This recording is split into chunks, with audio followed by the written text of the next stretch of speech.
Suwe wong tiga. Kita lihat ini bahwa kenikmatan, kesuksesan kehidupan seorang manusia bukan karena banyaknya ibadah yang dia lakukan. Walaupun ibadah itu wajib kita lakukan, ibadah itu wajib kita amalkan. Selain kewajiban-kewajiban sholat dan puasa, ada yang lebih. Di antara kewajiban itu adalah birrul walidain, berbakti kepada kedua orang tua. Ini penting. Orang zaman sekarang dia merasa kalau sudah dirinya bangun tahajud tiap malam, terus mereka mengamalkan amalan-amalan yang banyak, membaca Al-Quran setiap hari 3-4 juz misalnya begitu, dan dia bersedekah ke sana kemari, dia merasa bahwa dia aman dan dia pasti menjadi penghuni surga. Padahal tidak pasti dia menjadi penghuni surga, kecuali pintunya, kuncinya ada di tangan kedua orang tuanya.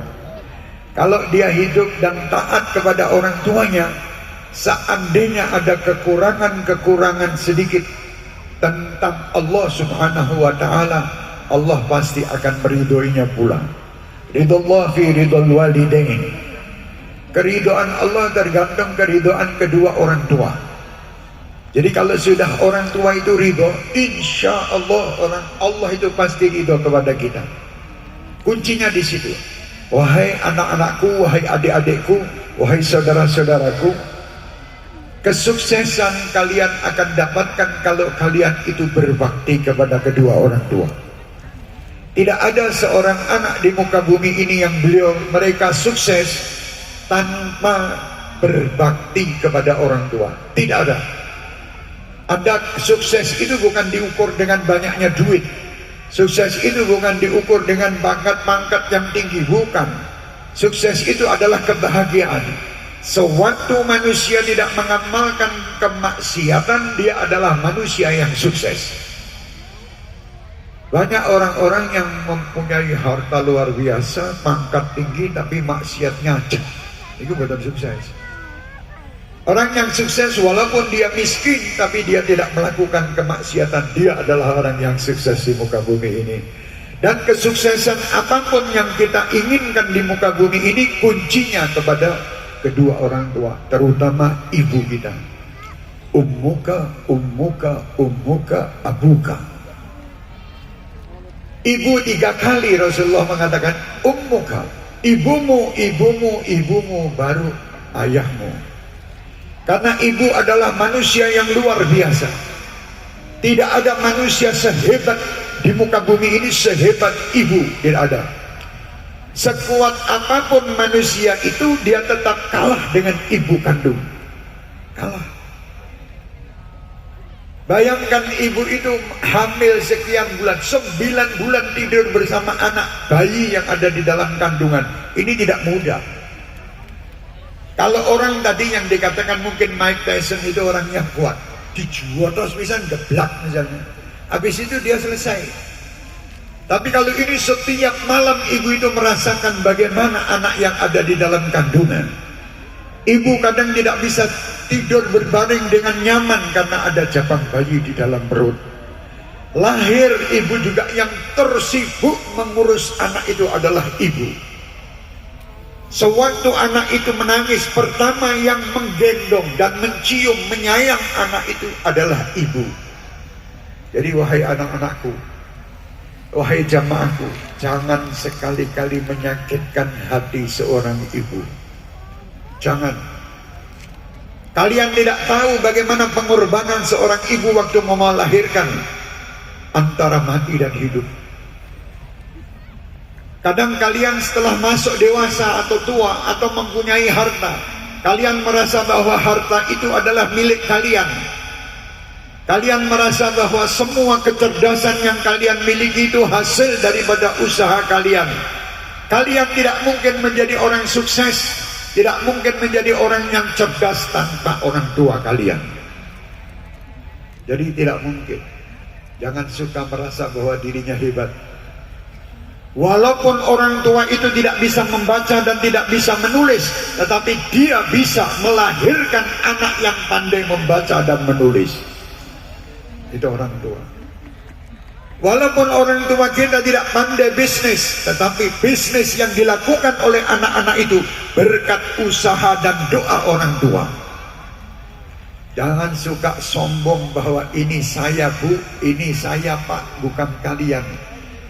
Tidak mungkin kalian bisa lahir tanpa ada kedua orang tua yang melahirkannya. Tidak mungkin. Jadi Allah subhanahu wa ta'ala di dalam Al-Quran pun juga menyampaikan, A'udzu billahi minasyaitonir rajim. Bismillahirrahmanirrahim. Wa qadha rabbuka alla ta'budu illa iyyahu wa bil walidaini ihsana. Allah perintahkan kita untuk tidak menyekutukan Allah. Tidak menyekutukan Allah sama sekali di dalam kehidupan. Makanya kadang kita ini kadang tidak sadar bahwa kadang kita ini menyekutukan Allah dengan sendirinya.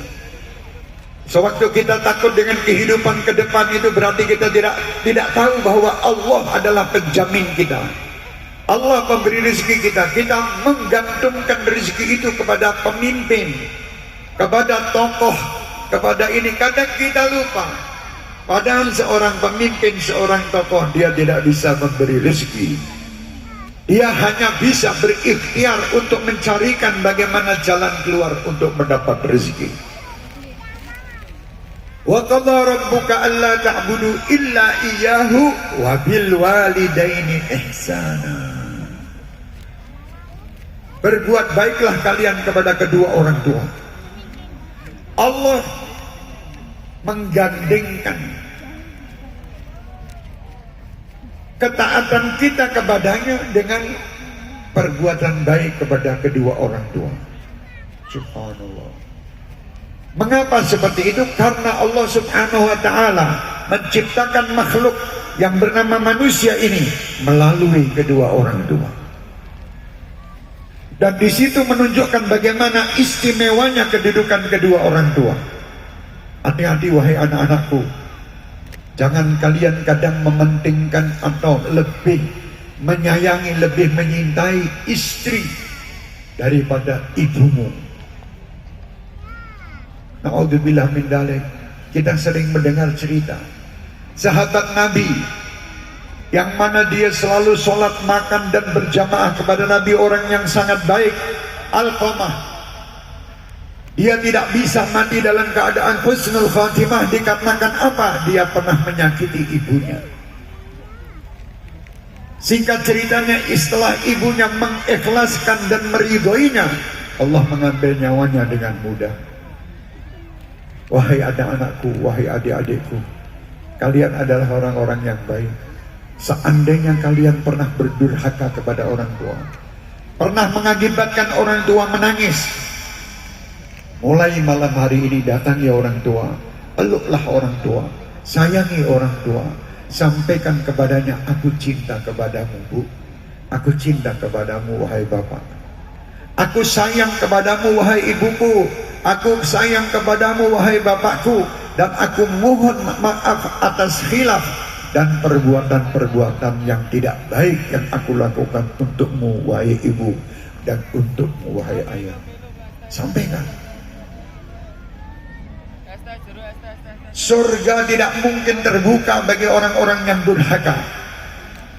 Imma yablughanna 'indaka al-kibara ahaduhuma aw kilahuma wala taqul lahumu uffin wala tanharhuma wa qul lahumu qawlan karima. Kalau sudah di antara keduanya ada yang lanjut usia, jangan Anda merasa kesal dalam mengurusnya. Kalau sudah ada orang tua yang sudah mulai lanjut usia, jangan Anda kesal mendengar suara-suaranya.